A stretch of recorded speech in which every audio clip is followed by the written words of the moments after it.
मुद्दे की बात में आप सभी का बहुत बहुत स्वागत है। लगातार हम मुद्दे को उठाते हैं और आरके टीवी हमेशा ज़मीनी हकीकत को दिखाता है। तो आज हमारे साथ कह सकते हैं चुनावी मौसम शुरू है, तो क्यों ना चुनावी मौसम पर ही बात की जाए, क्योंकि चुनावी मौसम से ही, चुनाव से ही हमारे जनप्रतिनिधि चुने जाते हैं और जनप्रतिनिधि से ही हम उम्मीद करते हैं कि हमारा विकास होगा, हमारा कल्याण होगा।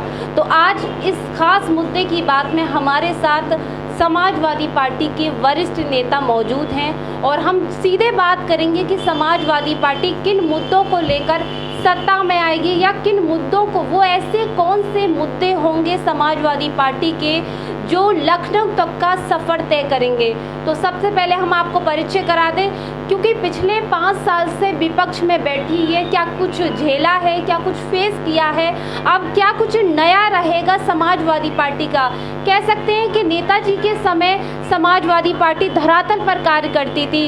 अगर अभी की हम बात करें तो किस तरह से समाजवादी पार्टी के स्पेशली जनपद फिरोजाबाद के नेता कार्य कर रहे हैं, क्या वो योजना लेकर आएंगे जो सीधे जनता तक पहुंचेंगी। तो सीधे शुरुआत करते हैं आज के इस खास कार्यक्रम का। तो सबसे पहले यहाँ हमारे जितने भी अतिथि आए हैं, आप सभी का बहुत बहुत धन्यवाद है। तो मैं आपको परिचय करा दूँ, जिला अध्यक्ष जी रमेश चंचल जी, आपका बहुत बहुत धन्यवाद अध्यक्ष जी। MLC साहब, आपका बहुत बहुत धन्यवाद। महिलाओं में जिस तरह से आवाज़ को उठाती है इंद्रवती जी, बहुत बहुत धन्यवाद। अगर हम बात करें फिरोज़ाबाद के पूर्व विधायक अजीम भाई भी हमारे साथ इस टेलीकास्ट में, बहुत बहुत धन्यवाद। आपका भी बॉस बहुत बहुत धन्यवाद। तो अक्सर हम लगातार विपक्ष में बैठी सरकार पर सवाल तो खड़े करते हैं या फिर सरकार लगातार अपनी बातों को रखती है विपक्ष। अगर हम वर्तमान सरकार की बात करें तो वर्तमान सरकार कितनी साकार रही, जनता के मुद्दे पर, जनता के सपनों को कैसे साकार किया, इस पर भी हम चर्चा करेंगे। तो शुरुआत करते हैं अध्यक्ष जी से। अध्यक्ष जी, अगर हम बात करें फिरोज़ाबाद में तो एक ज़िला अध्यक्ष के नाजुक कंधों पर पूरी पार्टी का भार होता है, तो किस तरह से इस पूरे भार को, इस पूरी जिम्मेदारी को आप उठा रहे हो, ज़्यादा से ज़्यादा समाजवादी पार्टी में समर्थन जुड़ें, एकजुट हो सारे लोग, क्या प्रयास कर रहे हैं? समाजवादी पार्टी के सभी सम्मानित पुराने साथियों को जोड़ने के लिए पूरी तरह प्रयास किया जा रहा है जी। और पुराने साथी लगातार समाजवादी पार्टी के साथ जुड़ भी रहे हैं जी। जहाँ तक समाजवादी पार्टी की बात है, समाजवादी पार्टी हमेशा जी जनता की बुनियादी समस्याओं को उठाती रही है जी जी और आगे भी बुनियादी समस्याओं को उठाती रहेगी। जी बिल्कुल। अक्सर हमने देखा कि डेंगू काल 2002 साल चला, उस कोरोना काल चला, डेंगू काल चला, अक्सर बहुत सारे बच्चे ख़त्म हुए, बहुत सारे लोग ख़त्म हुए। क्या आप ऐसे गाँव में, ऐसे क्षेत्रों में गए, ऐसे लोगों से मिले, या आपकी सरकार आएगी तो उन लोगों के लिए क्या कुछ रहेगा, क्या योजनाएं रहेंगी उनके लिए?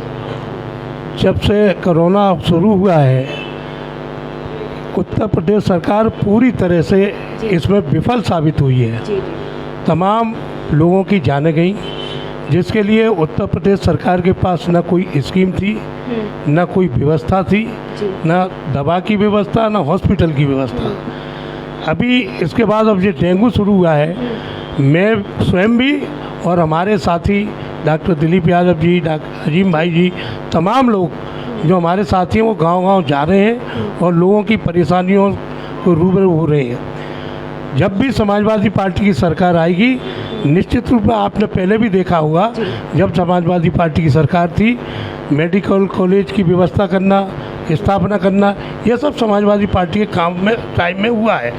और भविष्य में भी हम आपके चैनल के माध्यम से ये विश्वास दिलाते हैं कि समाजवादी पार्टी की जब सरकार होगी तो निश्चित रूप से स्वास्थ्य संबंधी जो व्यवस्थाएं खराब कर रखी है इस सरकार ने, उनको सुधारने का काम समाजवादी पार्टी करेगी। बिल्कुल। तो MLC साहब से शुरुआत करते हैं। MLC साहब, किन मुद्दों को लेकर समाजवादी पार्टी लखनऊ तक का सफ़र तय करेगी? मैं बहुत बहुत धन्यवाद देना चाहूँगा आपको जी। आपने हम लोगों को चैनल पर बुलाया और जो वर्तमान के ज्वलंत मुद्दे हैं उन पर विचार करने के लिए, अपनी बात रखने के लिए हमको एक अवसर दिया। बिल्कुल। जिस तरह से आरके टीवी समाज में आवाज़ को उठाने का काम और जो शीशे की तरह आईने को दिखाने का काम आरके टीवी कर रही है। बहुत बहुत धन्यवाद की बात। जी बिल्कुल, धन्यवाद। इसमें मैं सबसे पहले स्वास्थ्य को लेना चाहूँगा। बिल्कुल। स्वास्थ्य का मुद्दा इतना ज्वलंत है। समाजवादी पार्टी की सरकार में यहाँ मेडिकल कॉलेज बना। जी। केंद्र सरकार ने 5 मेडिकल कॉलेज के लिए अवसर दिया कि उत्तर प्रदेश में 5 मेडिकल कॉलेज बनने की योजना है, कहाँ बनवाए जाए। उत्तर प्रदेश सरकार थी समाजवादी पार्टी की, माननीय अखिलेश जी मुख्यमंत्री थे, माननीय हमारे सांसद अक्षय यादव जी वहाँ से उस समय थे, माननीय प्रोफेसर साहब जिले को पूरे देख रहे थे जी। उनके अथक प्रयास से, क्योंकि यहाँ टीबी के patient, lungs infection, kidney infection, cancer, ऐसे मरीज वो क्यों हैं। यहाँ लाखों आदमी फैक्ट्रीज में काम करता है, 100-150 किलोमीटर राउंड एरिया का यहाँ लोग मजदूर है जो डेली, उसमें से हजारों डेली आता है, डेली घर को जाता है। जी। कड़ी मेहनत करके वो उनको इलाज प्रॉपर नहीं मिल पाता। उस इलाज को मिलने के लिए ज़रूरत थी यहाँ मेडिकल कॉलेज की। उस समय माननीय हमारे नेताओं ने प्रयास किया, मेडिकल कॉलेज की स्थापना यहाँ हुई और जो यहाँ जिला अस्पताल था उसको उच्चीकृत किया गया। जलेसर रोड पर जगह लेकर के मेडिकल कॉलेज का एकेडमिक पार्ट वहाँ बनाया गया और अस्पताल यहाँ बनाया गया, जो अस्पताल आज की देर में संचालित है। 100 सैया का अस्पताल माननीय अखिलेश जी ने, माननीय अक्षय जी के प्रयास से यहाँ स्थापित हुआ। जिस 100 सैया के अस्पताल में पूरे कोरोना काल में इन पर सरकार पर पूरा अभाव था, मरीज कहाँ रहें कोरोना के, उसी 100 सैया के अस्पताल में लोगों को मौका मिला, इलाज हुआ और इलाज होने के बाद लोगों की जीवन और जान बचने का काम हुआ। उसमें सीधा सीधा श्रेय समाजवादी पार्टी के नेताओं को जाता है। इसके साथ यहाँ ट्रामा सेंटर जो बना, ये सरकार ट्रामा सेंटर में इमरजेंसी चला रही है। ट्रामा सेंटर का अर्थ होता है सारी सुविधाएं ट्रामा सेंटर में दी जाएं, एक्सरे हो, अल्ट्रासाउंड हो, सीडी हो, जो जो पैथोलॉजिकल पार्ट हों, प्लस अच्छे से डॉक्टर्स हों, इलाज उनको मिले। लेकिन ये गवर्नमेंट इलाज का प्रॉपर सुविधा नहीं दे पाई। उसके बाद डेंगू जो चल रहा है, डेंगू जो चला ज़बरदस्त पूरे ज़िले में चला। मैं कहना चाहूँगा यहाँ आरोज हुई, गड़िया हुई, नगला अमान, कपावली, गलामई, नगला बलुआ, चमरौली, जेवड़ा, सौरामी गढ़ी, नगला बैत, करथरा, गुनाऊ, मैया मई, मरकटी, जलालपुर, ऐसे सैकड़ों गाँव। MLC साहब, ये केवल गिनती के जो आपने नोट किए हैं, ऐसे सैकड़ों गांव हैं। सैकड़ों गाँव। मैं उसी पर आ रहा हूँ, कहना चाह रहा हूँ। उस गांव में जो प्राथमिक उपचार मिलना चाहिए वो नहीं मिल पा रहा लोगों को। डेंगू ये विशेष प्रकार का डेंगू है और हो सकता है इसमें कहीं न कहीं कोरोना का कुछ या किसी वायरल इन्फेक्शन कोई ऐसा रहो, ऐसी कोई बीमारी हो जिससे बच्चे ठीक नहीं हो पा रहे हैं। और बच्चे ही नहीं, बड़े बूढ़े भी इससे प्रभावित हो रहे हैं, जान जा रही है। हजारों लोग पूरे जिले में डेथ हो गए, डेथ का शिकार हो गए केवल इलाज के अभाव में। इसी बीच मैं कहना चाहूँगा, झोला छाप डॉक्टर का नाम लेकर के सारी दुकानें सीज कर दी गई, जो क्लिनिक जगह जगह मोहल्ले में, गाँव में हैं। माननीय जिलाध्यक्ष जी और हम सब लोग गए उनके धरने में, उनके धरना दिया डॉक्टरों से। हम जिलाधिकारी से मिले, हमने डीएम साहब से कहा कि ये जो हैं डॉक्टर्स जिन्हें आप झोला छाप कह रहे हैं, 50 साल पुराने, 40 साल पुराने, 30 साल पुराने, 20 साल पुराने ट्रेंड लोग हैं। ये इंजेक्शन अच्छा लगाना जानते हैं, ये दवाई दे सकते हैं अच्छी, बशर्ते आपके CMO साहब दुकान सीज कर रहे हैं इनको बुला करके इनको ट्रेंड कर दिया जाए कि आपको पैरासीटामोल देनी है, आपको नारियल का पानी देना है, आपको बोतल कौन सी चढ़ानी है। इसमें डेंगू में सीधा सीधा है, लीवर पे इफेक्ट होता है, किडनी पे इफेक्ट होता है, थोड़ा सा कुछ ज़्यादातर लंग्स पे होता है, उसमें पानी की कमी न रहे। फिर भी हम कई बच्चों को, मासूम कई घरों के चिरागों को बुझा दिए। कहीं ना कहीं आप मानते हैं कि बीजेपी सरकार ने लोगों के जीने के, लोगों के स्वास्थ्य के अधिकार को छीन लिया। आपकी पार्टी आएगी तो सबसे पहले स्वास्थ्य सेवाओं के लिए क्या कुछ मुहैया कराया जाएगा? यहाँ इतनी PSC और CSC है, डॉक्टर्स नहीं उस पर। अभी इन्होंने क्या किया, जब इनकी बदनामी होने लगी, प्रशासन की बदनामी होने लगी, बिल्कुल। आज तक प्रशासन ने कभी जनप्रतिनिधि के साथ बैठक नहीं बुलाई। क्षेत्र में कौन रहता है? जनप्रतिनिधि रहता है, बिल्कुल। उसमें ब्लॉक प्रमुख भी आते हैं, एमएलए आते हैं, एमपी आते हैं, जिला पंचायत के मेंबर आते हैं, प्रधान आते हैं, बीडीसी मेंबर आते हैं। इनकी कभी मीटिंग बुला के जानकारी नहीं लेना उचित समझा कि आखिर कैसे इसकी समस्या का समाधान क्या है। कहीं कोई समझा नहीं। हम लोगों ने अपनी एम्बुलेंस चलाई समाजवादी पार्टी की तरफ से, हम लोगों ने जगह जगह स्प्रे कराया, लोगों को जागरूक किया। इस गवर्नमेंट में या प्रशासन ने या लोकल यहाँ के अधिकारियों ने कहीं ज़रूरत नहीं समझी। हम लोगों को जागरूक करें, मोटिवेशन दें और लोगों को कहें कि मच्छर कैसे मारी जाएंगे। क्या व्यवस्था नहीं है? पूरी व्यवस्था है इनके पास। हमने आलू की खेती में जो छिड़काव होता है जिस मशीन से 500 लीटर की टंकी लगाकर हमने उसमें दवाई डालकर जगह जगह गांव में अपने हाथ से स्प्रे किया। इसीलिए किया जो एंटी लार्वा उसको मारने का काम किया। मच्छर पैदा नहीं होंगे तो बीमारी ज़्यादा पैदा नहीं होगी। बिल्कुल। एमएलसी साहब, योगी सरकार हिंदुत्व की बात करती है। अगर हम कोरोना काल की बात करें, बहुत सारी मौतें हुई, शमशान घाट में लकड़ियां तक नहीं मिली, या कह सकते हैं कि कहीं ना कहीं योगी सरकार ने अंतिम दहा या शव दहा की भी अधिकार लोगों से छीन लिया। क्या मानते हैं आप? देखिए, योगी सरकार की बात करें, योगी जी, माननीय योगी जी यहाँ आई, अस्पताल में गए, देखा, अस्पताल के बाद प्रशासन ने एक मोहल्ले में ले जाकर खड़ा किया। उन्होंने कहीं कोई सुविधा ऐसी नहीं दी, कहीं कोई ऐसा आदेश नहीं, केवल यहाँ से सीएमओ को ट्रांसफर कर दिया। सीएमओ से क्या मतलब भाई? आपका पूरा प्रशासन जिम्मेदार है इसके लिए। जो इलाज नहीं मिल पा रहा है, भर्ती नहीं हो पा रहे हैं, जब बच्चे ज़्यादा आने लगे तो इन्होंने पीएससी पर भेजना शुरू किया। उसी में शकीला नईम अस्पताल, जो हमारे साथ अजीम भाई जी बैठे, इनके अथक प्रयास से रामगढ़ थाने के पास निर्माण हुआ था सरकार, समाजवादी सरकार में, वो बंद सा पड़ा था। उसमें मरीज भेज करके उसमें एडमिट कराए। मैं वहाँ भी गया देखने, हमने आपको भी बुलाया वहाँ, देखिए मरीज वहाँ भी बुरी हालत में बैठे थे। तो ये यहाँ मरीजों की संख्या कम हो जाए, इसके बाद पीएससी सीएससी पे लोगों को भेजने लगे, लेकिन इनकी कोई कहीं ऐसी व्यवस्था नहीं थी। मैं कहना चाहूँगा स्वास्थ्य के क्षेत्र में पूरी तरह से इनकी लचर व्यवस्था रही। इन्होंने प्रशासन लोकल ने भी कोई ऐसी व्यवस्था नहीं की, लोगों को, मरीजों को एडमिट नहीं किया, लोग बाहर भेजना शुरू कर दिए।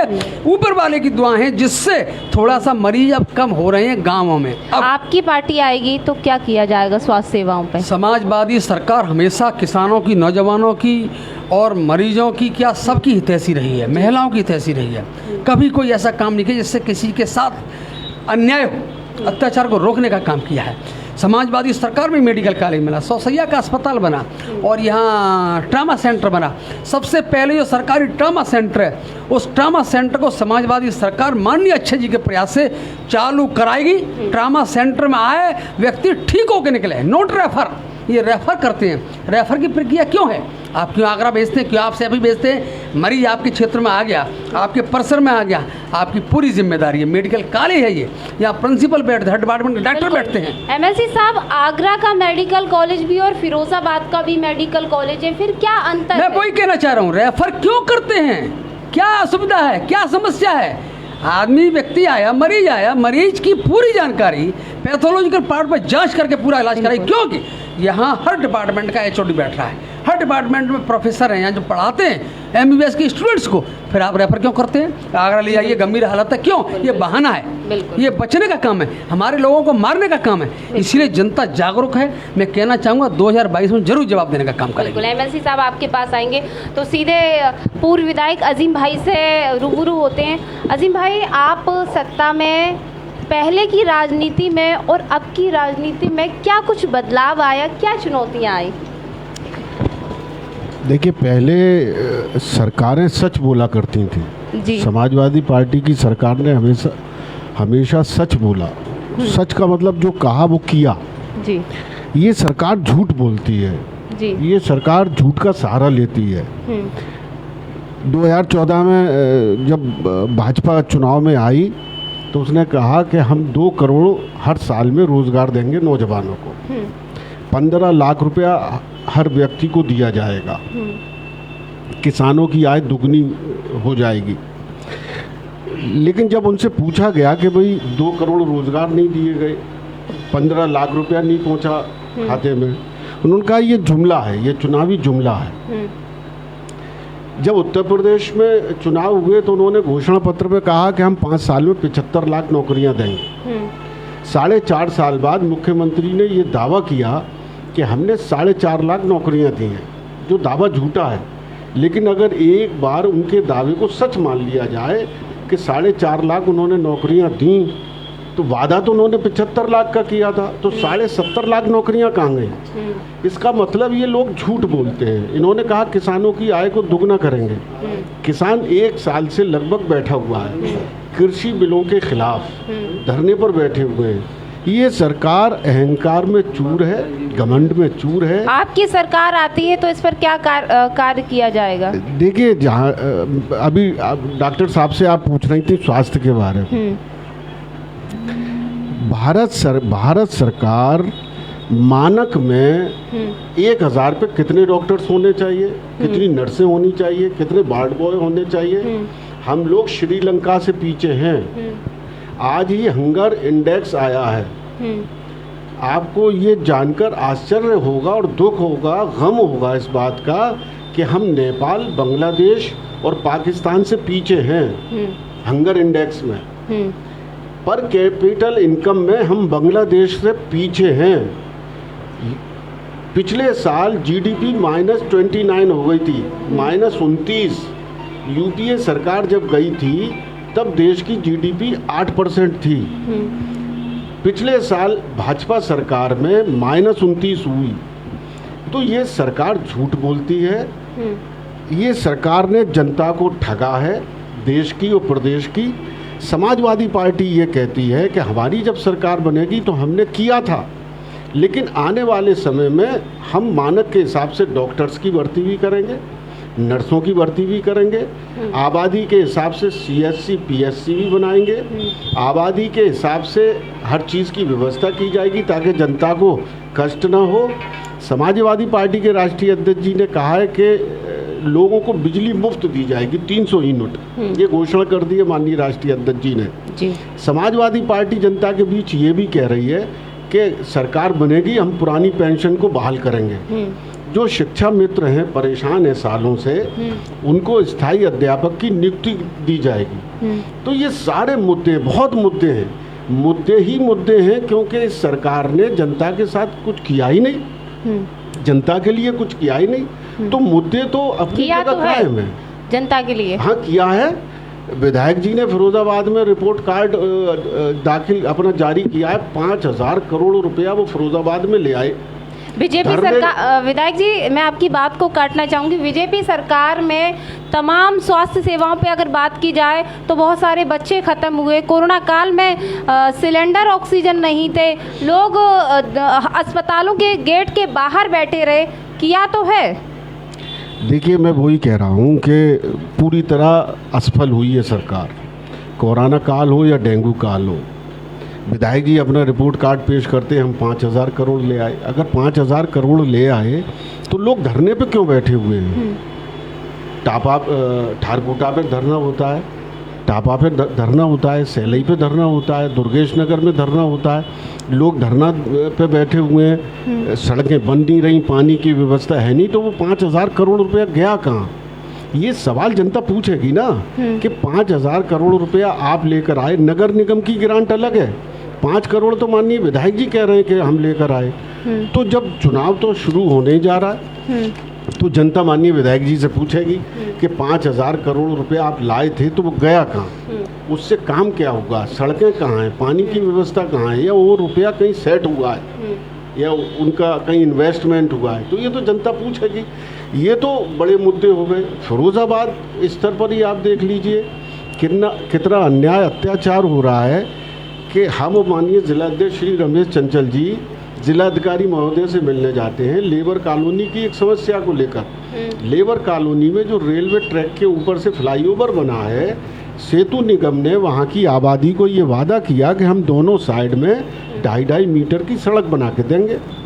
सेतु निगम नहीं बना रहा है, वहाँ के लोग मांग कर रहे हैं। हम लोग जिला अधिकारी फिरोजाबाद से मिलने के लिए गए, ज्ञापन दिया जिलाध्यक्ष जी के नेतृत्व में। जिला अधिकारी फिरोजाबाद हमारी बातों से 100% सहमत हुए कि आप जो कह रहे हैं वो बिल्कुल सही कह रहे हैं, ऐसा ही होगा। अगले दिन एसडीएम ओएलसी जाते हैं, एएलसी साहब उस वहाँ के लोगों को धमकाते हैं कि आपके खिलाफ एफआईआर दर्ज कर ली जाएगी। आज हम श्री रमेश चंचल जी, डॉक्टर दिलीप यादव साहब, डॉक्टर असीम यादव जी, श्री राकेश बाबू पूर्व विधायक, हम लोग सब लोग जिलाधिकारी फिरोज़ाबाद से मिले, उनको फिर ये समस्या बताई कि उस दिन तो आप ये कह रहे थे कि आपकी मांग सही है, एसडीएम साहब क्यों हड़का रहे हैं, क्यों धमका रहे हैं, तो ये तो गलत है। तो आज शाम को ये जानकारी हुई कि भाजपा के नेताओं के दबाव से लेबर कॉलोनी के 16 लोगों के ऊपर एफआईआर दर्ज हो गई। निगम से समाजवादी पार्टी के होर्डिंगों को हटवाया जा रहा है। एक बहुत बड़ी समस्या और फिरोज़ाबाद के सामने है। मैं आपके चैनल के माध्यम से मैं आपका शुक्रिया अदा करना चाहता हूं आरके टीवी का, कि आप लोगों के ज़रिए हम लोगों की बात जनता तक पहुंचती है।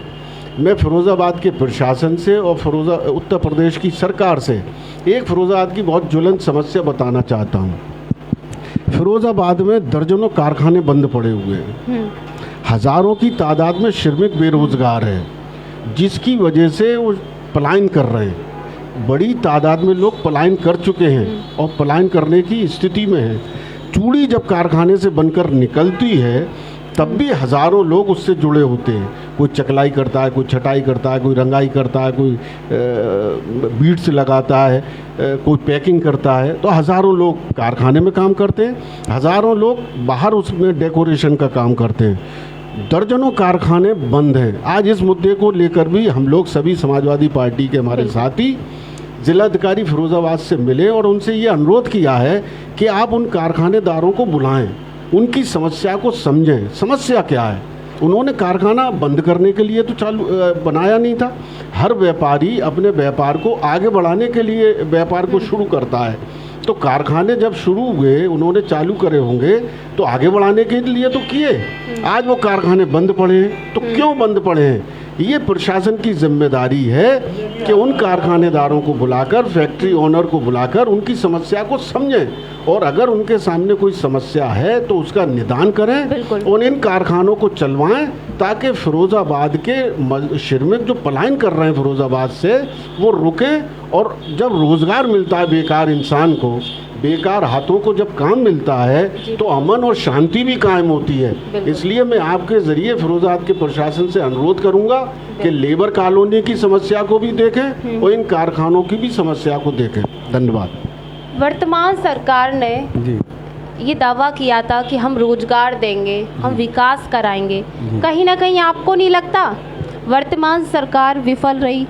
समाजवादी पार्टी आएगी, क्या ये सारी बातों को सच साबित करेगी? अभी मैं आपको छोटी सी बात बता रहा हूँ। फिरोज़ाबाद की महंगाई और गैस 8 रुपये किलो बढ़ी और फिर 8 बढ़ी, थोड़े दिन में 16 रुपये किलो। केमिकल्स 25% बढ़ाए। किसने बढ़ाए? ये सरकार, बीजेपी की सरकार ने बढ़ाए जी। पैकिंग मटेरियल दुगना हो गया। आने वाले समय में हैंडीक्राफ्ट, पूरा फिरोज़ाबाद, एंटायर फिरोज़ाबाद जिला हैंडीक्राफ्ट पे डिपेंड है। हैंडीक्राफ्ट में क्या फैसिलिटी दी सरकार ने? आप बताओ, आप तो टीवी एंकर हैं। नहीं, मैं तो आज सवाल मैं आपको बता रहा हूँ। बताइए। विद इन 2 मंथ 500 करोड़ का नुकसान हुआ है यहाँ के एक्सपोर्टरों को और 500 ही करोड़ का नुकसान हुआ है यहाँ के चूड़ी के कारखानों का। कभी कोई समस्या, कभी कोई समस्या। समस्याओं का निदान नहीं, ये समस्याएं जनरेट करते हैं और दिमाग को भटकाते हैं कि हम ये काम करेंगे। अभी एक न्यूज़ आती है, आप बहुत अच्छी तरीके से बैंक मैनेजर के पास जाइए कि विद इन 5 मिनट के अंदर आपको 5 करोड़ रुपये मिल जाएगा। ऑनलाइन जाइए, दिखने में बहुत अच्छा लगता है, बाजे बज जाते हैं कि अब 5 करोड़ रुपया मिलने वाला है, लेकिन बैंक के पास जा कर के आपको 50 पैसे भी क्रेडिट में नहीं मिलेंगे। ये सारी ओढ़न खटोले की तरीके से बात करते हैं। ये बेचने में लगे हुए हैं, देश को बेच देंगे, बचेगा कुछ नहीं देश के पास। इनके पास है क्या? इनके पास हम अगर विपक्ष की बात ना करके अपने मुद्दे की बात करें, समाजवादी पार्टी लखनऊ तक पहुंचने में किन किन मुद्दों की भूमिका को अपनाएगी? मैं स्टार्ट करूं, नेताजी से स्टार्ट करूं कि अखिलेश जी से करूं? बिल्कुल नेताजी से। नेताजी जैसा नेता होना बहुत बड़ा दुश्वार होगा, क्योंकि उन्होंने जो काम किए और जो मुद्दे उठाए, कुर्सी पे बैठते ही बैठते जब तक उनको शपथ मिली, सिग्नेचर हुए, उसके तुरंत विद इन 5 मिनट्स में उन्होंने कई एक काम करके दे दिए। प्रदेश में जो चुंगी समस्या थी, जो टैक्स लगता था किसानों पर, उन्होंने कहा कि मैं जैसे ही मुख्यमंत्री बनूंगा उसके विदिन 2 आवर्स में इसको ख़त्म कर दूंगा। 2 घंटे के अंदर उन्होंने ख़त्म कर दिया। तीसरी बात, प्रजापतियों को मिट्टी खोदने के लिए पट्टे पे जगह देने के लिए भी अगले मुख्यमंत्री काल में उन्होंने विदिन 2 घंटे में उनको पट्टे इशू कर दिए। तो नेताजी की बात हो गई। अखिलेश जी की बात कह रहा हूँ जी। अखिलेश जैसा होना मुख्यमंत्री बहुत दुश्वार है। मृदभाषी हैं, काम करने वाले हैं, ये नकलची हैं बीजेपी वाले, हमारी इन्होंने नकल की है, कभी भी इन्हें असलियत पे नहीं आए। हमने जो एक्सप्रेसवे बनाया, माननीय अखिलेश जी ने जो तरक्की दी, लखनऊ में जो मेट्रो बनाई है किसने ये सारे पिछली बातें हैं। मेरा सवाल ये है कि आने वाले चुनाव में समाजवादी पार्टी के क्या मुद्दे रहेंगे? विकास के, एजुकेशन के, बीमारियों को किस तरीके से दूर किया जाए, किसानों को किस तरीके से फ़ायदा पहुंचे। आपने अभी किसानों की बात बताता हूं, एक छोटी सी बात है कि किसानों के गेहूं खरीदे जाते हैं 2000 रुपये कुंटल, गवर्नमेंट की रेट है 2200, और बेचे कितने पे, खरीदे कितने पे जाते हैं पता है आपको? 1500 रुपये कुंटल गेहूँ बेचने के लिए किसान मजबूर है। आप देहात में चलिए, मैं आपको सर्वे कराता हूँ और देखिए, और क्या चाल चलिए, करोड़ों रुपए का गोलमाल कर लिया। जितने भी अफसर जो खरीदार, क्या आपकी सरकार इस गोलमाल को खत्म करेगी? हमारी सरकार किसानों की तैसी है, ये क्या करेंगे? अखिलेश जी ने पहले ही कह दिया 300 यूनिट हर घर की, गरीब से गरीब की ख़त्म कर देंगे, 300 यूनिट फ्री देंगे। इन्होंने तो क्या किया, गैस सिलेंडर फ्री नाम पर दे दिया, आज 1000 का हो गया। ये क्या फ्री करेंगे? बिल्कुल। तो सीधे महिलाओं की तरफ जाएं, क्योंकि अगर हम महिलाओं की बात करें तो कहीं ना कहीं आधी आबादी का जो प्रतिनिधित्व करती हैं वो महिलाएं करती हैं।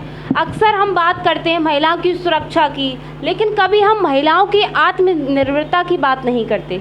समाजवादी पार्टी आएगी, क्या इन मुद्दों पर बात करेगी? जी ज़रूर करेगी, क्योंकि एक समाजवादी पार्टी ही ऐसी है जो कि महिलाओं को प्राथमिकता देती है और महिलाओं के लिए इतने काम किए पार्टी ने।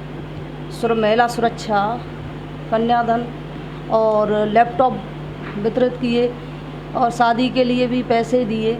मतलब जो गरीब लोग होते हैं उनकी शादी के लिए अखिलेश जी ने 30,000 रुपये उस टाइम पे दिए थे। बिल्कुल। और अब 1090 जो चलाई थी महिला सुरक्षा को लेके, वो भी योगी सरकार ने ध्वस्त कर दी।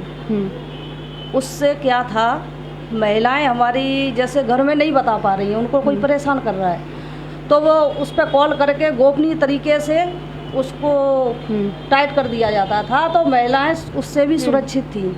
नहीं इंद्रवती जी, मेरा सवाल आपसे ये है, ये सारी योजनाएं पिछली सरकार में जब समाजवादी पार्टी सत्ता में रही थी, लेकिन अगर हम आज की बात करें, आज महिलाओं के लिए क्या आवश्यकता है, क्या ज़रूरी है, क्या मुद्दे हैं? वो सबसे ज़रूरी है स्वास्थ्य। जी, स्वास्थ्य जरूरी है। अगर महिलाएं स्वास्थ्य से ही खराब हो जाएंगी तो फिर घर की देख रेख कौन करेगा? बिल्कुल। अभी मैं ट्रामा सेंटर में गई थी उस दिन, ये जो बीमारी चल रही है, डेंगू हो रहा है, इतनी जगह नहीं थी, ज़मीन पर महिलाएं लेटी थी। खुद मैंने अपनी आंखों से देखा जी। इंजेक्शन ज़मीन पर लेट के लगा रहे हैं, जहाँ पर लैट्रिन का दरवाज़ा है वहाँ महिलाएं पड़ी हैं। एक एक बेड पे 4-4 पेशेंट पड़े हैं ट्रामा सेंटर में। योगी सरकार ने क्या किया है?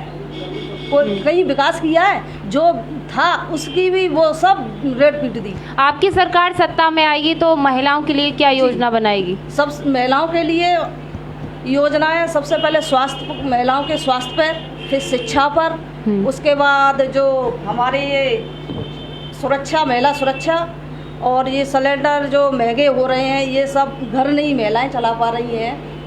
किचन पर कैसे पहुंचेगी समाजवादी पार्टी? किचन पे ऐसे ही पहुंचेंगी, उनको महिलाओं को आगे बढ़ाएगी, उनको रोजगार भी देगी, आगे प्राथमिकता महिलाओं को, और आगे घर से निकलने का भी मौका देगी। बिल्कुल। आप एक शिक्षित होंगी तो अपने आप उनका ऑटोमेटिक ही बढ़ेगा। बिल्कुल। कहीं ना कहीं आपको नहीं लगता कि समाजवादी पार्टी में महिलाओं की कमी है? उसको महिलाओं को बढ़ावा देने के लिए, महिलाओं को पार्टी में शामिल करने के लिए क्या सुझाव रहेंगे आपके, क्या मुद्दे रहेंगे पार्टी के? पार्टी के तो मुद्दे यही हैं कि महिलाएं ज़्यादा से ज़्यादा बाहर निकलें, हमारे राष्ट्रीय अध्यक्ष जी अखिलेश भैया जी भी और नेताजी ने भी बहुत सबसे ज़्यादा प्राथमिकता महिलाओं को ही दी है, और यही अखिलेश भैया दोहरा रहे हैं कि महिलाएं आगे। फिर भी महिलाओं की कमी है समाजवादी पार्टी में। कमी तो सबसे ज़्यादा पुरुष की होती है। जब महिला घर से निकलती है तो उसमें पुरुष का हाथ होता है।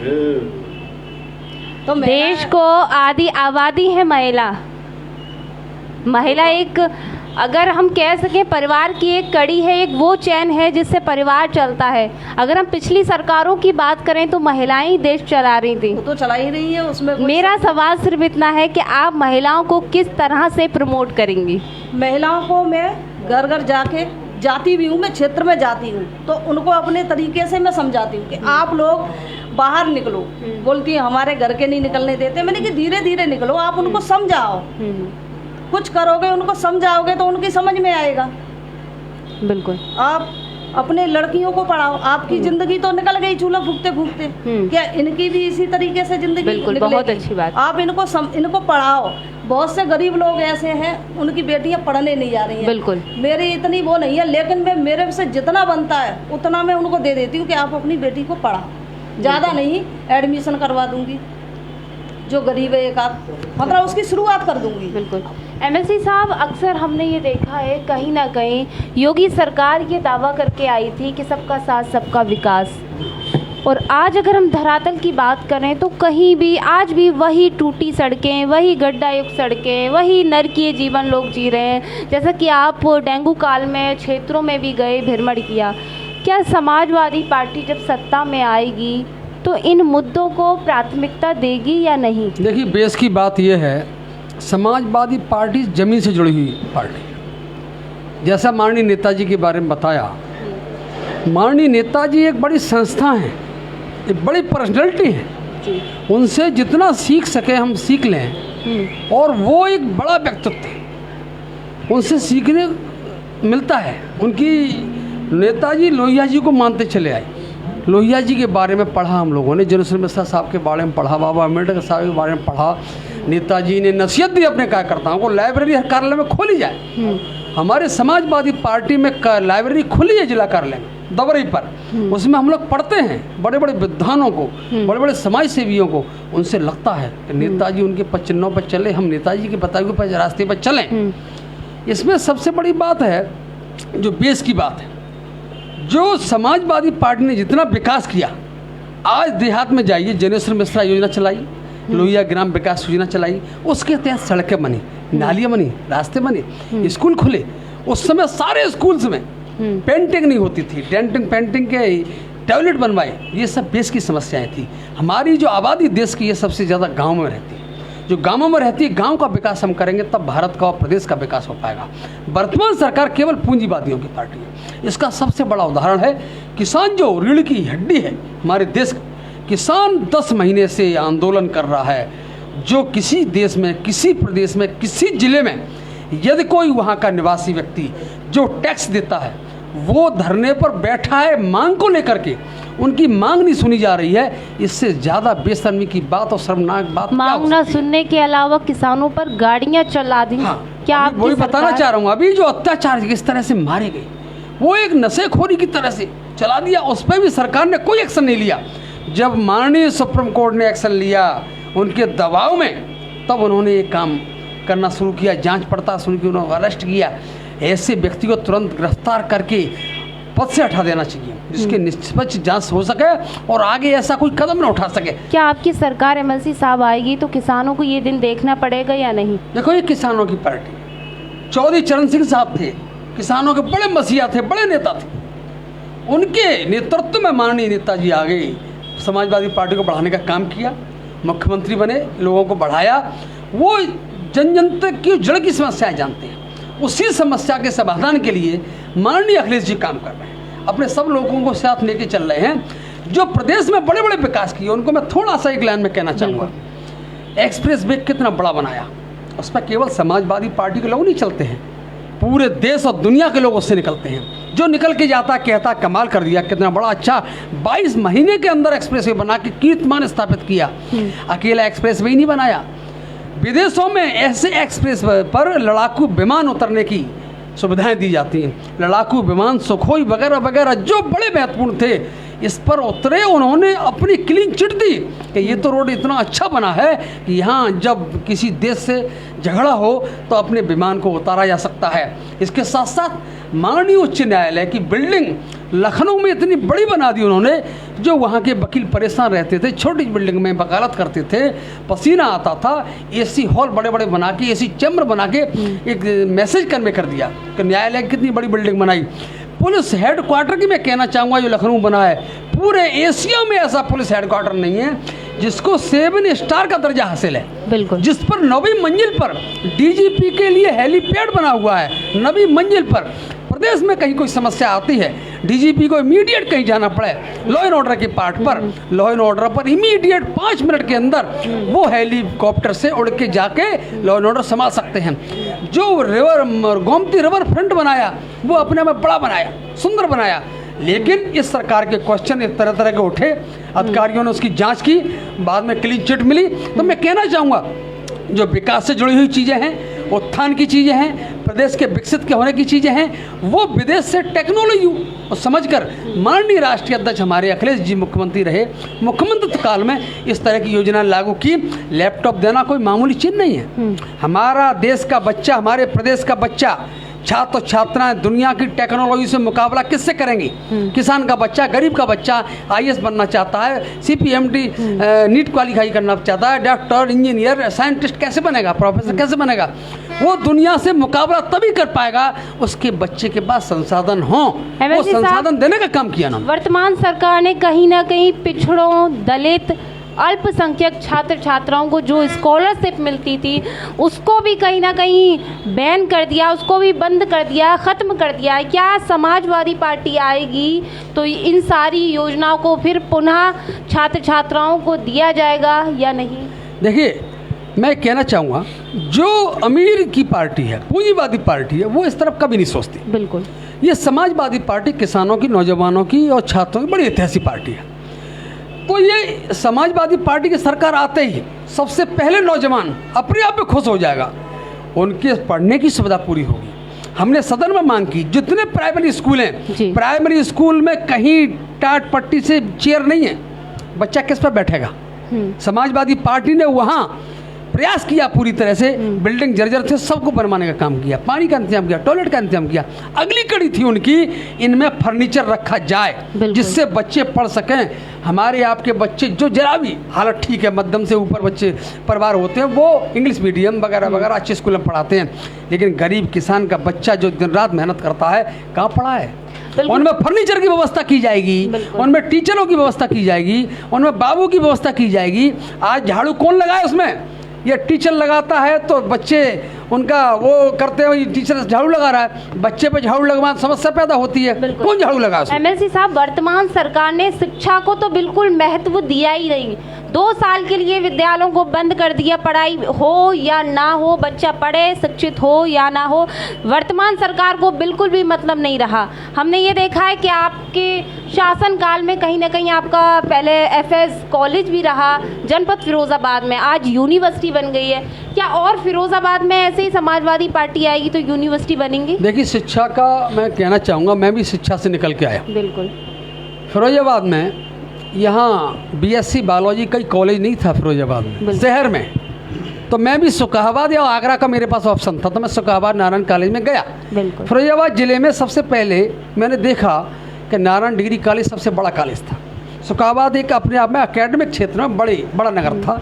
ब्रिटिश पीरियड के बाद लगभग 4 एडेड कॉलेज हुआ करते थे जहाँ विदेशी छात्र भी पढ़ते थे। तो मेरा कहने का आशय ये है, समाजवादी पार्टी के हमारे मुखिया माननीय मुलायम सिंह यादव जी एक डिग्री कॉलेज सुखाबाद में शिक्षा ली है, शिक्षा का विशेष महत्व समझते हैं, टीचरों का आदर करते हैं, छात्रों को आगे बढ़ाने का पूरा काम करते हैं। तो मैं कहना चाहूँगा समाजवादी पार्टी की सरकार आने के बाद सबसे पहले शिक्षा के क्षेत्र का जो बजट है, हमारे नेता अच्छी तरह से जानते हैं, ये विदेशों में भी होता है कि शिक्षा पर बजट ज़्यादा पास किया जाता है, ज़्यादा खर्च किया जाता है, जिससे और तो सब लोग अपना कमा लेंगे, सब बिजनेस कर लेंगे, रास्ता बना लेंगे, लेकिन शिक्षा देना बहुत ज़रूरी है।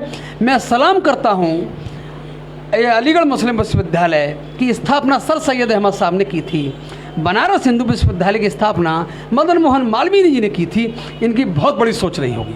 तो हमारे ऐसे समाज के लोग आगे आएँ, सरकार करना चाहती है, माननीय हमारे नेता करना चाहते हैं, आगे वक्त आएगा ये करेंगे और लोगों को शिक्षा देंगे और जन जन तक शिक्षा पहुंचाकर अपने क्षेत्र में विकास कराने का भी काम करेंगे। बिल्कुल।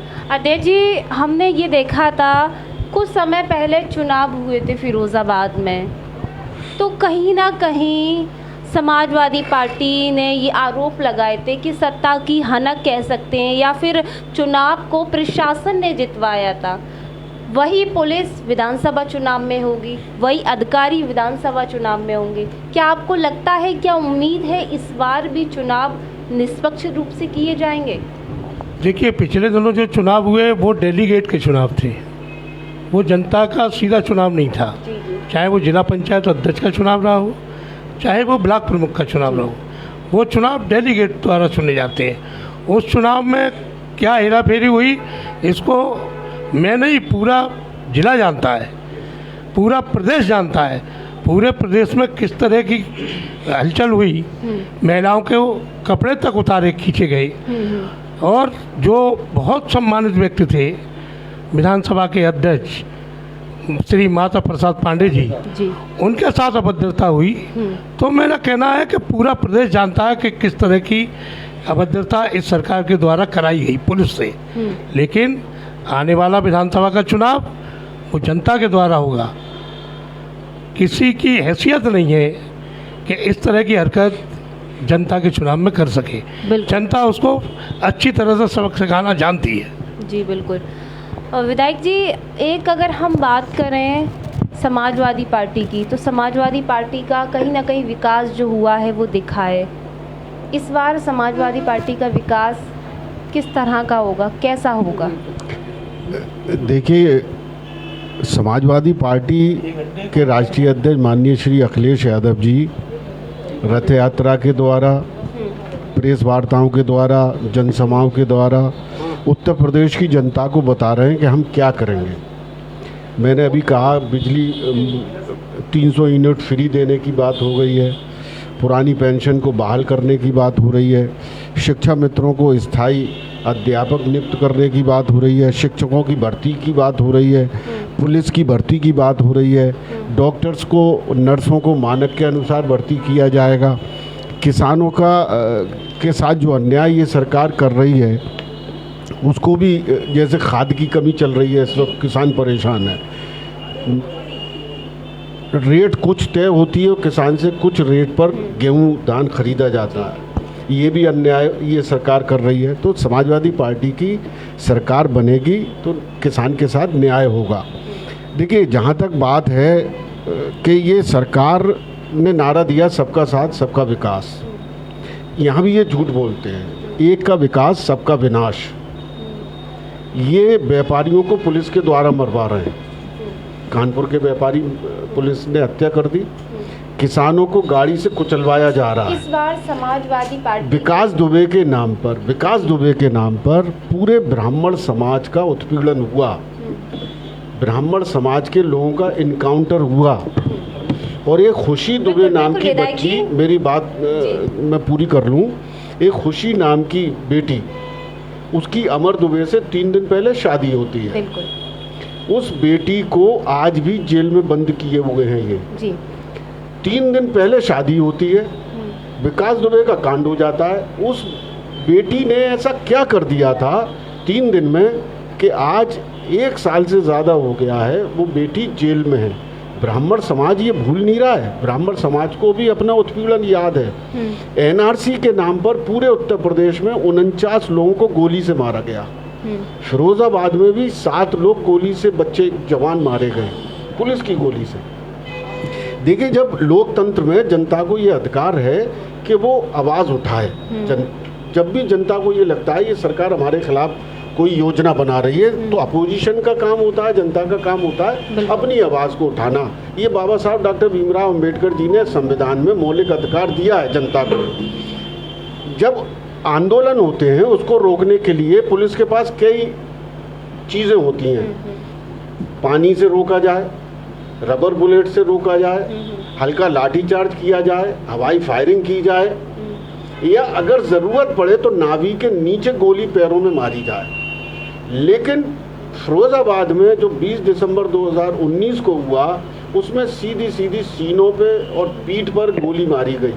पूरे प्रदेश में 49 नौजवान पुलिस की गोली से शहीद हो गए। विकास दुबे के नाम पर ब्राह्मण समाज के इनकाउंटर हुए। किसान बैठे हुए हैं, किसानों को गाड़ी से कुचला गया, उसको हिंदू वर्सेस सिख किया गया। बिल्कुल। आप ऐसे मुझे 10 मुद्दे गिनाइए उत्तर प्रदेश में समाजवादी सरकार बने, या आप लाना चाहते हैं 10 मुद्दे। देखिए, बिजली का बता दिया जी, पुरानी पेंशन का बता दिया, शिक्षा मित्रों को स्थायी नियुक्ति का बता दिया, स्वास्थ्य सेवाओं को दुरुस्त किया जाएगा, महिलाओं को सुरक्षित वातावरण दिया जाएगा, जो छात्रवृत्ति रोकी जा रही है एससी, ओबीसी, माइनॉरिटी और समर समाज की, उनको भी बहाल किया जाएगा, किसानों का लाभकारी मूल्य दिया जाएगा, किसानों को सिंचाई के लिए मुफ्त बिजली दी जाएगी, शिक्षकों की भर्ती होगी, पुलिस की भर्ती होगी, डॉक्टर्स की भर्ती होगी, नर्स की भर्ती होगी, मानक के अनुसार, ताकि उत्तर प्रदेश की 23 करोड़ जनता को कोई कष्ट ना हो। मानक के अनुसार सारे काम किए जाएंगे ताकि उत्तर प्रदेश को आगे बढ़ाया जा सके। एक बात मैं और आपसे कहना चाहता हूँ, एक नया जुमला और शुरू हुआ है भाजपा के द्वारा, विश्व गुरु बनाएंगे। विश्व गुरु ऐसे बनाएंगे कि हम बांग्लादेश से पर कैपिटल पीछे हैं। विश्व गुरु हम ऐसे बनेंगे कि हम श्रीलंका से डॉक्टर्स के मानक में पीछे हैं। हम विश्व गुरु ऐसे बनेंगे कि हंगर इंडेक्स में हम नेपाल जैसे छोटे देश, बांग्लादेश और पाकिस्तान जैसे देश से पीछे हैं। हम ऐसे विश्व गुरु बनेंगे। जब इनसे विश्व गुरु पर सवाल किया जाएगा तब भी ये कहेंगे ये चुनावी जुमला है। इसलिए मैं उत्तर प्रदेश की जनता से, फिरोज़ाबाद की जनता से ये अनुरोध करना चाहता हूँ कि 2022 में समाजवादी पार्टी को लाइए। आपने समाजवादी पार्टी के मुखिया श्री अखिलेश यादव जी के कामों को देखा है, और मैं फिरोज़ाबाद के प्रशासन से आपके चैनल के माध्यम से ये कहना चाहता हूँ, अब ज़्यादा समय नहीं है, जनता के साथ अत्याचार अन्याय बंद करें।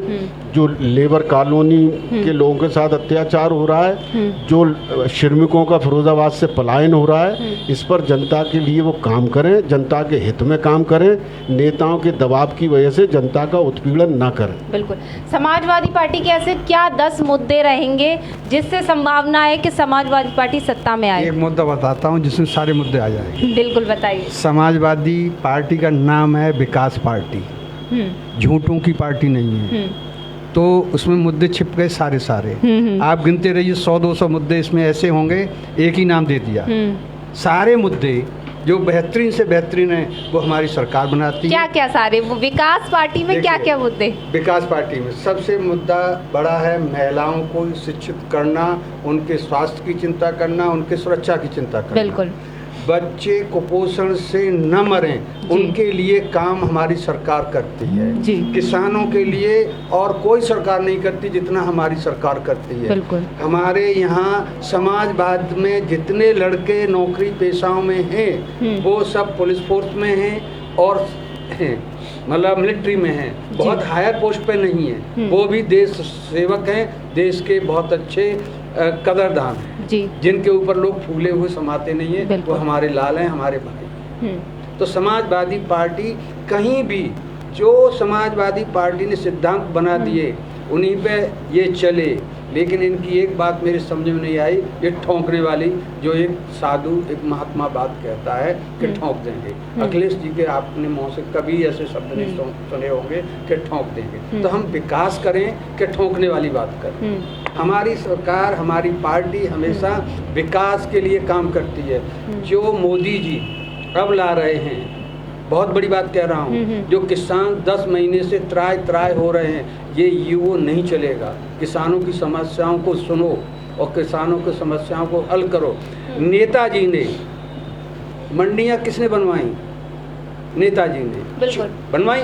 तो वहाँ से किसानों की जो फ़ायदा हो रहा था उसको क्लोज करके दूसरे को हाथ में दे रहे हो। मेरा गेहूँ मैं बेचूं कि दूसरा बेचे? मेरी फसल का मालिक किसान होना चाहिए, न कि दूसरा होना चाहिए। अगर दूसरा होगा तो दूसरे हिसाब से अभी की तरीके से लुटता रहेगा। तो हमारी पार्टी समाजवादी पार्टी ने हमेशा सबका हित, सबका विकास में विश्वास किया है, क्योंकि समाजवादी नाम तभी होता है जब वो समाज के हर वर्ग के लिए काम करे, बिल्कुल हर तरीके का। बिल्कुल। अध्यक्ष जी, ऐसे कौन से 10 मुद्दे समाजवादी पार्टी को लखनऊ तक पहुंचाएंगे? जैसा मुझसे पूर्व के लोगों ने आपके सामने रखा है, जी। समाजवादी पार्टी केवल विकास की बात करती है। और आपने पिछले दिनों हमारे राष्ट्रीय अध्यक्ष माननीय अखिलेश यादव जी के जो विकास के कार्य थे उन्हें देखा भी है, जी। चाहे से बच्चों को छात्रवृत्ति की बात हो, जी अच्छी पढ़ाई के लिए लैपटॉप की व्यवस्था हो, जी महिलाओं की सुरक्षा के लिए एम्बुलेंस चलाने की बात हो, जी मरीजों की सुरक्षा के लिए जो एम्बुलेंस चलाई उसकी बात हो, पुलिस तत्काल घटनास्थल पर पहुंचे इसके लिए व्यवस्था की गई हो। यह सारी व्यवस्थाएं माननीय अखिलेश यादव जी के कार्यकाल में हुई हैं, जिन्हें इस सरकार ने पूरी तरह से ध्वस्त कर दिया है। जी बिल्कुल। आने वाले समय में निश्चित रूप से जो कमियां पिछली बार भी रह गई थी वो भी आने वाली जो माननीय अखिलेश यादव की सरकार होगी तो वो कमियां भी पूरी की जाएंगी। ये सब काम तो होंगे ही, इनके साथ अन्य काम भी किए जाएंगे जो जनता की भलाई और अच्छाई के लिए होंगे। बिल्कुल अध्यक्ष जी। एमएलसी साहब, आपकी नज़र में सबसे बड़े मुद्दे कौन से होंगे जो आज जनता ने योगी सरकार में फेस किया है? वो कौन से ऐसे मुद्दे होंगे जिन पर समाजवादी पार्टी धरातल पर काम करेगी? देखिए, समाजवादी पार्टी हमेशा धरातल पर ही काम करती है। जी। सबसे बड़ा जो मुद्दा है, बहन इंद्रवती जी ने कहा, स्वास्थ्य का। बिल्कुल। स्वास्थ्य का मुद्दा इस तरह का मुद्दा है, बच्चे का मन पढ़ाई में नहीं लगेगा, व्यापारी का व्यापार में नहीं लगेगा, कोई भी अपना व्यापार करता है, नौकरी करता है, कोई जो कुछ काम करता है, खेती करता है, वो नहीं कर पाएगा। और स्वास्थ्य के क्षेत्र में हमारा मूल अधिकार है, संवैधानिक अधिकार है, सरकार हमारी सहायता इसमें करे। और आज के दिन आप अस्पताल में जाकर देखें तो लगता है कि यहाँ कैसी भीड़ है, वो भी एक अपनी समस्या है। अस्पताल भी एक समस्या पैदा हुई है। अस्पताल जो हॉस्पिटलिटी हमको सही करेगी, इलाज करेगी, वो खुद ही एक समस्या है। अस्पताल में जाने में अच्छा आदमी डर रहा है, इलाज तो नहीं मिल रहा, वहाँ बैक्टीरियल पार्ट, वायरल पार्ट इतना है, वो उसकी खुद सफाई नहीं हो पा रही है जी। उसकी भी एक अपनी समस्या है। तो सबसे पहले स्वास्थ्य पर विशेष ध्यान देगी, जो समाजवादी पार्टी ने यहाँ किया। मेडिकल कॉलेज बनाया, ट्रामा सेंटर बनाया, 100 सैया का अस्पताल बनाया, CSC PSC डॉक्टरों की भर्ती, नर्सिंग भर्ती, फार्मासिस्ट भर्ती, प्लस यहाँ पूरा प्रयास होगा स्वास्थ्य के लिए में अच्छा लाभ दिया जाए। स्वास्थ्य के अलावा और क्या प्रमुख मुद्दे? स्वास्थ्य के अलावा मैं कहना चाहूँगा, जितने मुकदमे इस समय सरकार ने किए हैं, इस समय मुकदमे जरा भी कोई आवाज़ उठाएं, मैं कहना चाहूँगा आपके माध्यम से, विपक्ष सरकार का एक पार्ट है, गवर्नमेंट जो चलाते उसका एक पार्ट है। विपक्ष का नेता हर सदन में होता है, विपक्ष के नेता को वो फैसिलिटी मिलती है, मंत्री को मिलती है, दर्जा वो होता है। तो विपक्ष भी एक सरकार का अंग है, पार्ट है। विपक्ष आज के समय अपनी बात नहीं कह पा रहा है, जरा भी कोई बात कहता मुकदमे लाद दिए जाते हैं, वो दहशत पैदा कर दी जाती है। आज किसान उन्होंने कोई आवाज़ उठाई है, सारे किसान नेताओं की अब पुलिस है। बिल्कुल। वो लोग समझ रहे हैं गनर के रूप में घूम रहे हैं, गनर के रूप में नहीं है, उनकी देख रहे क्या एक्टिविटीज कर रहे हैं, उनको कोई जाने नहीं देंगे, रोक लेंगे, पकड़ लेंगे, बंद कर देंगे।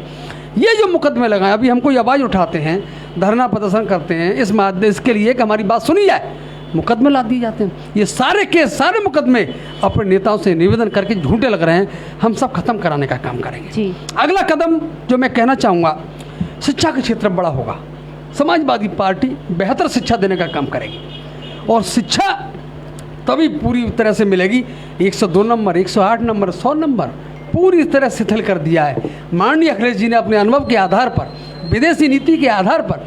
यदि कोई घटना घटती है, कोई भाई अपनी बहन को लेके जा रहा है, कि पत्नी को लेके जा रहा है, जरा भी कोई डिस्टर्बिंग एलिमेंट रास्ते में आ जाते, क्या करे वो, किसको बुलाए, कहाँ पुलिस आ जाएगी?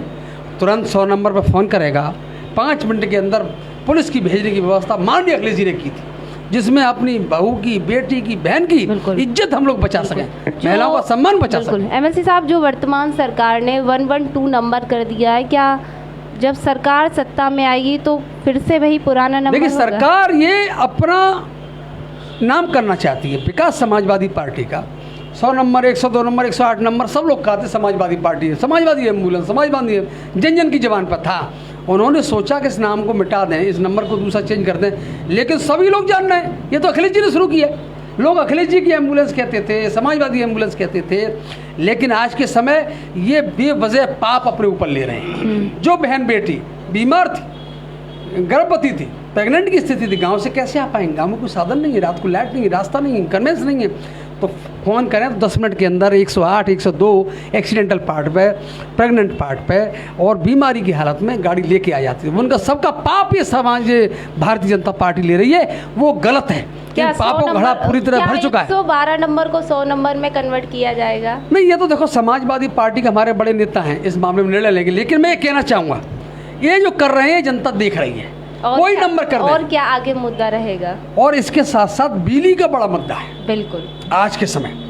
माननीय राष्ट्रीय अध्यक्ष जी ने समाजवादी नेताओं ने घोषणा की है 300 यूनिट फ्री देंगे और बिजली मुहैया कराएंगे। आज के समय अखबार के माध्यम से, टीवी के माध्यम से मालूम पड़ रहा है कोयले की कमी हो रही है, कोयला नहीं मिल रहा है। और इस गवर्नमेंट ने, इस सरकार ने कौन सी बिजली पैदा करने की इकाई शुरू की?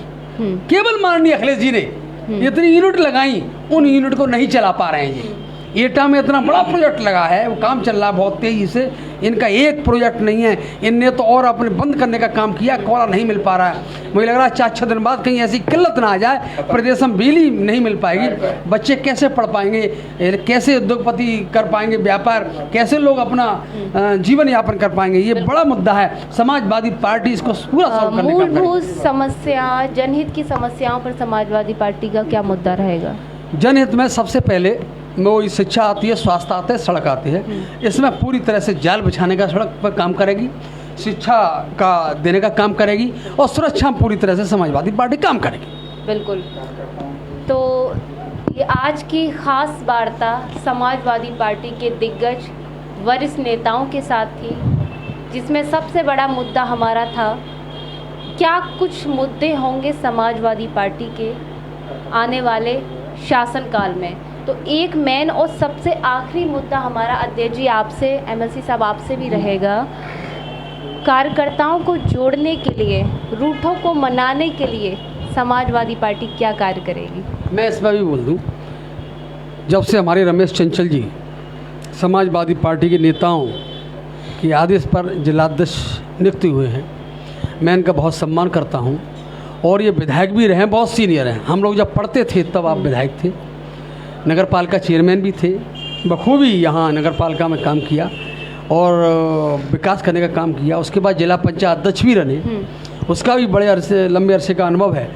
और इनकी बेटी ब्लॉक प्रमुख रही। तो मैं कहना चाहूँगा राजनीति में हमारे सबके गुरु और नेता, इनको बड़े लंबे अरसे का अनुभव है। इनकी वजह से जितने पुराने पार्टी के नेता थे सबको खुशी ही नहीं हुई, सब लोग जुड़ कर के पार्टी में पूरी तरह से काम करने लगे। और आप दलित समाज से भी आते हैं, दलित समाज में भी बड़ी खुशी की इस बात की लहर है कि समाजवादी पार्टी सबको साथ लेकर के चलना चाहती है, सभी समाज के लोगों को जोड़कर चलना चाहती है। तो आपकी वजह से सारे सीनियर लोग हमारे साथ हैं, पार्टी को मजबूती मिल रही है। माननीय अक्षय यादव जी के इस निर्णय से हम लोग पूरी तरह संतुष्ट और खुश हैं और आगे समाजवादी पार्टी मजबूत होगी और 2022 में सरकार बनाएगी। बिल्कुल। अध्यक्ष जी, कहीं ना कहीं चुनाव का समय जो है वो बहुत नज़दीक है, ऐसे में समाजवादी पार्टी कैसे तैयारियां कर रही है, कार्यकर्ता कैसे तैयारियां कर रहे हैं, जनता के बीच आप जा रहे हैं तो क्या संदेश लेकर जा रहे हैं? समाजवादी पार्टी पिछले 5 साल से लगातार चुनाव की तैयारी कर रही है। अभी नहीं, पिछले 5 साल से लगातार समाजवादी पार्टी चुनाव की तैयारी कर रही है और जनता पूरी तरह से इस झूठी और निकम्मी सरकार के बारे में सब जान चुकी है। जनता का हमें पूरा सहयोग मिल रहा है। जहाँ गांव शहर जहाँ भी हमारे कार्यकर्ता है, हमारे नेतागण जाते हैं, जनता पूरी तरह हमारे साथ है और आने वाले समय में निश्चित रूप से जनता समाजवादी पार्टी की सरकार बनाने का काम करेगी। बिल्कुल। समर्थकों, कार्यकर्ताओं, इन सब का क्या रुझान है, कैसे सपोर्ट किया जा रहा है, कहाँ कहाँ जा रहे हैं, क्या मैसेज फैला रहे हैं? देखिए, जो पार्टी के माननीय नेता हैं, कार्यकर्ता हैं, समर्थक हैं, उनकी बात अलग है, लेकिन जो आम जनता है उत्तर प्रदेश की और फिरोज़ाबाद ज़िले की, उसने मन बना लिया है परिवर्तन का। ये सरकार हटनी है। लोगों ने तय कर लिया है कि भाजपा सरकार को हटाना है और विकल्प एक ही है, समाजवादी पार्टी। लोगों को ये भी लगता है कि यही एक ऐसी पार्टी है जो हमारी मुद्दों को, हमारी समस्याओं के लिए लड़ रही है। उसी सिलसिले में 18 अक्टूबर को हम लोग धरना प्रदर्शन कर रहे हैं। माननीय सांसद, पूर्व सांसद श्री अक्षय यादव जी भी रहेंगे। तो जनता को ये लगना चाहिए हमारे लिए लड़ कौन रहा है।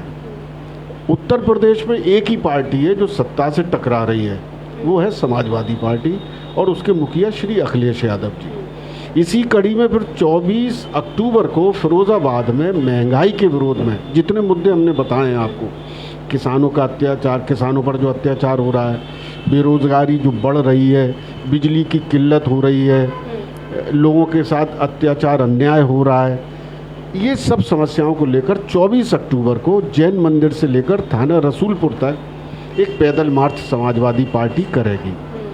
क्योंकि हम जनता के साथ हैं, हम उत्तर प्रदेश की जनता के साथ हैं। जो जनता की समस्या है वही समाजवादी पार्टी अपनी समस्या समझकर उसके लिए संघर्ष कर रही है। जनता को मालूम है संघर्ष कौन कर रहा है। जनता ने मन बना लिया है, भाजपा को हटाना है, समाजवादी पार्टी को लाना है, उत्तर प्रदेश का उद्धार करना है, उत्तर प्रदेश को आगे ले जाना है। और ये बात बिल्कुल तय है, जब तक उत्तर प्रदेश आगे नहीं जाएगा भारत आगे नहीं जाएगा। भारत को आगे बढ़ाने के लिए उत्तर प्रदेश को आगे बढ़ाना बहुत ज़रूरी है। विधायक जी, कुछ समय पहले अभी हाल ही में आपने समाजवादी पार्टी को ज्वाइन किया है, तो कहीं ना कहीं प्रगतिशील समाजवादी पार्टी के कार्यकर्ता भी समाजवादी पार्टी में आएंगे? देखिए, समाजवादी पार्टी ही है, प्रगतिशील समाजवादी पार्टी भी समाजवादी पार्टी है। वहाँ जो चेहरे काम कर रहे हैं वो भी सब समाजवादी लोग हैं। वो माननीय नेताजी, माननीय अखिलेश यादव जी को अपना नेता मानते हैं। ये सब समाजवादी विचारक हैं, समाजवादी विचारधारा से जुड़े हुए हैं। मैं भी समाजवादी हूँ शुरू से, छात्र जीवन से ही। तो जहाँ तक ऊपर लेवल की बात है वो राष्ट्रीय नेता लोग तय करेंगे, उनके आदेश का अक्षर से हम लोग पालन करेंगे। लेकिन हम लोग सभी समाजवादी लोग हैं और समाजवादी पार्टी के लोगों का एक ही ध्येय, एक ही मंजिल है, सत्ता हासिल करना। लेकिन सत्ता सिर्फ सत्ता के लिए हासिल नहीं करनी है, हमें सत्ता हासिल करनी है उत्तर प्रदेश के उस आखिरी इंसान के चेहरे पर मुस्कुराहट लाना है। उस आखिरी झोंपड़ी में जहां अंधेरा पड़ा हुआ है वहां रोशनी लानी है। सत्ता, इसके लिए हम सत्ता हासिल करना चाहते हैं। जो किसानों के साथ अन्याय हो रहा है, किसानों के साथ न्याय हो। नौजवानों को रोज़गार नहीं मिल रहा है, उनको रोज़गार मिले।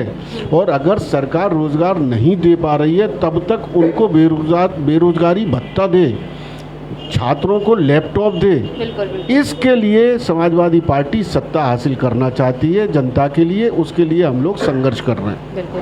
अध्यक्ष जी, आखिरी सवाल ये है, प्रत्याशियों का अभी तक कोई सूचना नहीं आई है, क्या कुछ रहेगा? प्रत्याशियों की हाईकमान का कोई अभी तक आदेश आया है?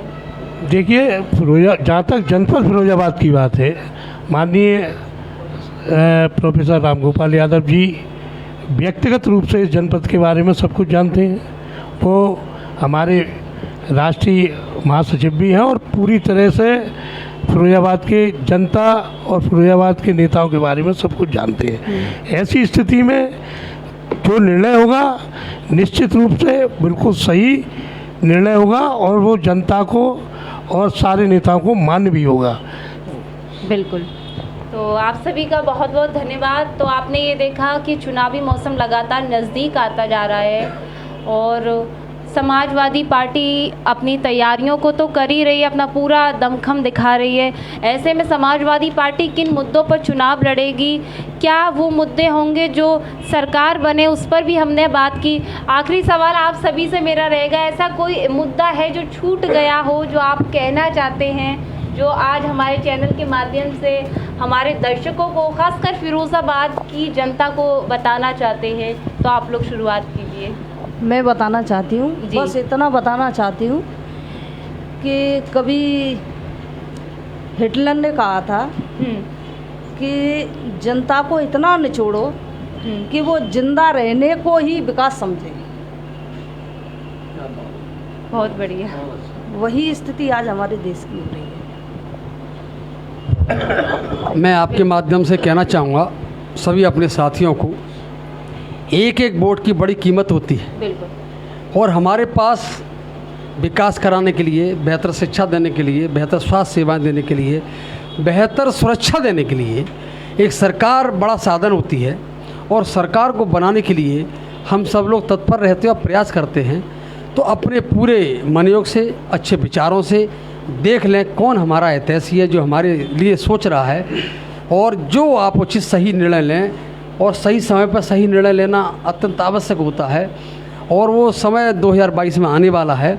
समाजवादी पार्टी ने पूरी तरह से सबको साथ लेकर के समाज में जो स्थान बनाया है, चाहे विकास के क्षेत्र में हो, स्वास्थ्य के क्षेत्र में हो, शिक्षा के क्षेत्र में हो, सुरक्षा के क्षेत्र में हो, वो समाजवादी पार्टी हमेशा आगे रही है और हमारे नेता आगे रहे हैं। और संघर्ष में हमारा हर साथी, हर मोहल्ले में हर पदाधिकारी पूरी तरह से मदद करता है अपने साथी की सामाजिक भाव से। उसी में हम लोग मदद चाहते हैं। इसमें 18 तारीख को हम लोग धरना प्रदर्शन कर रहे हैं, उसमें सब लोग आएँ और हमारा भी मनोबल बढ़ाएं आगे 2022 का ध्यान रखते हुए सरकार समाजवादी पार्टी की बनाने। बिल्कुल। अजय जी, क्या कुछ मैसेज रहेगा जनता के लिए फिरोजाबाद की जनता से? केवल मैं यही निवेदन करना चाहता हूँ कि उन्होंने माननीय अखिलेश यादव का कार्यकाल देखा है और इस मौजूदा सरकार का कार्यकाल भी देखा है। ऐसी स्थिति में अगर वो ऐसा मानते हैं कि माननीय अखिलेश यादव जी के टाइम में इस प्रदेश की प्रगति हुई थी, तो मेरा आप उस जनता से अनुरोध और निवेदन है कि वो 2022 में माननीय अखिलेश यादव के हाथों को मजबूत करें और साइकिल के चुनाव चिन्ह को जिताकर इस प्रदेश की प्रगति में अपने को भागीदार बनाएं। बिल्कुल। विधायक जी, ऐसा क्या मैसेज जनता को देना चाहेंगे कि आने वाले विधानसभा चुनाव में फिर से साइकिल दौड़े? 2022 में बिना जाति और धर्म को देखे बिना समाजवादी पार्टी की सरकार उत्तर प्रदेश की 23 करोड़ जनता का विकास करेगी, यही ध्येय है। और इस प्रदेश में मोहब्बत, अमन, शांति, भाईचारे का माहौल बने, गंगा जमनी तहजीब को जिंदा किया जाए जी। और किसी एक धर्म या एक जात के लोगों का विकास नहीं, बल्कि उत्तर प्रदेश के 23 करोड़ जनता का विकास होना चाहिए, उनकी भलाई के लिए काम होना चाहिए। वही समाजवादी पार्टी करेगी। और हम सबको, उत्तर प्रदेश की जनता को विश्वास है माननीय श्री अखिलेश यादव जी के नेतृत्व में 2022 में एक शानदार सरकार चलेगी जो उत्तर प्रदेश का बहुत शानदार विकास करेगी। बिल्कुल। कैसे संबोधित करना चाहेंगे? छोटा सा एग्जाम्पल दे रहा हूँ। जब प्रधानों के इलेक्शन हुए और जिला पंचायत के सदस्यों के और कई ऐसे इलेक्शन हुए जो जनता के हाथ में थे, अभी अभी होके गए हैं। बिल्कुल। उसमें किसका ज़्यादा पहुंच है? समाजवादी पार्टी। सारी पार्टियां धराशायी हो गई। जो भाई साहब ने कहा कि उनका जो मैंडेट था, जो डेलीगेट थे, उनके चुनाव में धांधली हुई, ना हम अव्वल होते, और हम अव्वल हैं और अव्वल रहेंगे। बिल्कुल। ये जनता का मन बन चुका है और 100% समाजवादी पार्टी आगे आएगी और आगे 22 में सरकार बनाएगी। बिल्कुल। बहुत बहुत धन्यवाद आप सभी का, पुनः बहुत बहुत धन्यवाद। तो ये आपने सुना समाजवादी पार्टी के वरिष्ठ नेताओं को, जिनका साफ तौर पर फिरोजाबाद की जनता के लिए एक संदेश भी है और अपनी तैयारियों को भी पूरी तरह से कर रहे हैं कि यूपी का मुखिया किस तरह से चुना जाए, अखिलेश यादव जी को किस तरह से चुना जाए, उसके लिए लगातार समाजवादी पार्टी तैयारी कर रही है। और ज़मीनी स्तर पर विकास कैसे किया जाए उस पर भी समाजवादी पार्टी प्राथमिकता दे रही है। तो आज आरके टीवी की इस खास बातचीत में इस मुद्दे की बात में यही मुद्दा रखा। अगला मुद्दा किसका रहेगा? आपका भी अगर कोई मुद्दा है तो हमें शेयर करें, बताएं, हमें कमेंट बॉक्स में ज़रूर बताएं। तो दीजिए इजाज़त, देखते रहें आरके टीवी। नमस्कार।